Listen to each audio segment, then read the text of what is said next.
Hi, I'm Eric Bergeson, and I'm as eager as the rest of you to get out into the yard and start planting this season. It's a little early to start planting, but we still have time to do it right this season. And now we have a tool that'll help us in the Red River Valley do things better in our yard, and that's a book called Successful Gardening on the Northern Prairie. It's written by me, and so I endorse its content, and I'll tell you about it. I'm going to give you a little summary here of the chapters. First, we talk about the northern prairie and why we're unique. We're cold, but we also have alkaline soils. Alkaline soils are unusual in most of the country. Most of the population lives where there's acid soils, and the fertilizers required and endorsed on national garden shows aren't for us. Find out how to do it right with two simple, cheap fertilizers that'll help your whole yard.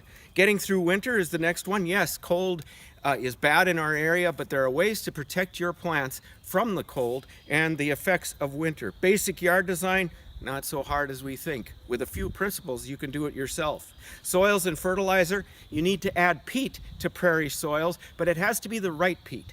Find out what kind of peat you need in Chapter 4. Effective watering. More plants die because they aren't properly watered. Either they're overwatered or underwatered. And when they get underwatered, they're more susceptible to disease. Find out how to test your own watering and see if it is effective. By the way, I'm a terrible waterer, and so I hire it done. Chapter 6, Insects and Diseases. We shouldn't worry about it as much as we do, but there are a few insects and disease that you need to watch for, and I talk about it in Chapter 6. Chapter 7, Controlling Weeds. There are ways to do it that can make it a lot easier, and it is so necessary. Chapter 8, Furry and Feathered Pests. The worst are the deer. How do you prevent deer from eating your new trees, eating your garden? There's also voles. They're a mole without they're a mole that can see better than they are a mole with little eyes, not quite as good as the mice, that eats around trees in the winters. You need to protect against them because every 5 winters or so, the voles eat the trunks. Chapter 9, Planting and Care of Deciduous Trees. We talk about selecting trees and how to care for them. A lot of trees are killed by the wrong sort of care. Chapter 10, Useful Trees for the Northern Prairie. We talk about the varieties. Chapter 11, Planting Shrubs Around the House. You got to get a plan, but it's not that hard, and then you choose the best shrubs for each situation. Chapter 13, Evergreens. We have evergreens that work on the prairie. They aren't native to the prairie, but they work here once established. This will tell you how to establish them and which varieties to choose. Chapter 14, How to Grow a Good Hedge. Chapter 15, Windbreaks and Shelter Belts. Chapter 16, It's Short. Vines. Not many vines survive up here, but we have a few that are great. Chapter 17, Growing Fruit Trees in the North. We can grow great fruit trees, but you have to choose the right varieties. Chapter 18, Small Fruits. We're talking gooseberries, Juneberries, not blueberries. They don't work on the alkali, but there's a new one called honeyberries. We go over that all in Chapter 18.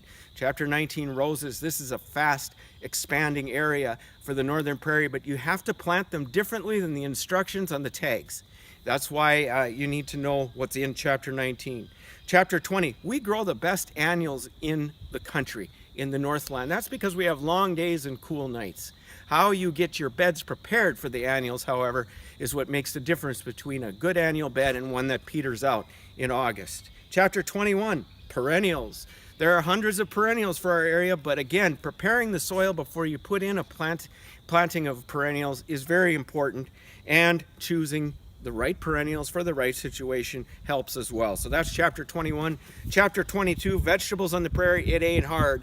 Vegetables up here love the long summer days and the cool nights, and they get bigger fruit than anywhere else in the country, but there are some directions specific to our area that we go over in Chapter 22, including tomatoes, sweet corn, salads and greens, potatoes, root crops, the whole works.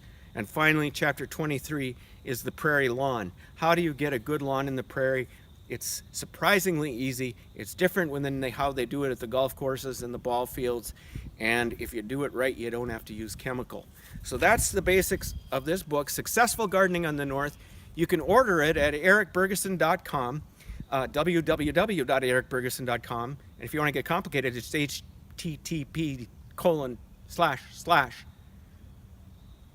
www.ericbergeson.com. I think that'll get it. and you can order there. The books are on their way. They will be here in a few days, and I will mail you your copy as soon as they arrive. So thanks so much, and have a great spring.